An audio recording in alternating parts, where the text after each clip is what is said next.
समुद्रातलं सामर्थ्य आणि इतिहासाचा वैभव असा उभा आहे विजयदुर्ग. एक गोंडस प्राणी दिसला, पण नंतर जसं तोंड उघडलं तशी आमची फाटली. हे नक्की काय आहे खाली कमेंटमध्ये सांगा. कोकणवारीच्या 4थ्या भागात आम्ही निघालो होतो देवगडवरून विजयदुर्गच्या दिशेने. बाईक राईड करून भूक लागली होती म्हणून किल्ल्याजवळ असलेल्या सुरुची हॉटेलमध्ये थांबलो. गुरुवार होता म्हणून आम्ही घेतली मस्त व्हेज थाळी आणि खरं तिकडचं व्हेज जेवण खूपच भारी होतं. पण आमच्या हावरट मित्राने मात्र चिकन थाळीच खाल्ली. पुन्हा निघालो किल्ल्याच्या दिशेने आणि इथे M2M फेरीचं एक ट्रायल चालू होतं. आता फेरीने मुंबईहून थेट सिंधुदुर्गापर्यंत येऊ शकतो. पुढे गेल्यावर आपल्याला हा गोंडस प्राणी दिसला, पण जसं त्याने तोंड उघडलं अंगावर काटा आला. कमेंटमध्ये सांगा की हा प्राणी कोणता आहे.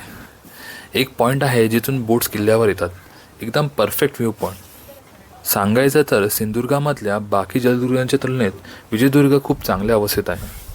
किल्ल्याच्या आत गेल्यावर दिसला एक नकाशा, पुरातन पण मार्गदर्शक. पुढे जात होतो आणि शोध सुरू झाला महाद्वाराचा आणि अखेरीस भेटलं भव्य मोठं महाद्वार.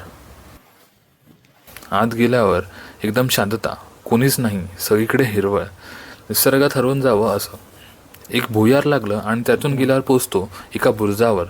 एकदम हटके वाटणारा रस्ता होता, पण तिकडे न जाता आम्ही पोचलो एका उंच ठिकाणी जिथून संपूर्ण समुद्र दिसतो आणि घेतले काही अफलातून शॉट्स. किल्ल्यात काही प्राणीसुद्धा भेटले आणि त्यांनी आपली मजा अजून वाढवली. आता घेतो एक स्पेशल ड्रोन शॉट. स्क्रीन फिरवा आणि अनुभव घ्या 1653 सालच्या इतिहासाचा.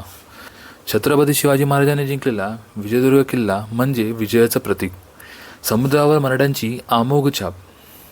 तुम्हाला हा विजयदुर्गचा किल्ला कसा वाटला हे कमेंटमधून नक्की सांगा आणि आपल्या कोकणवारीच्या पुढच्या व्लॉग पाहण्यासाठी फॉलो करा मोटो व्लॉगर तेजला. आता भेटूया पुढच्या भागात. तोपर्यंत स्टे ट्यून.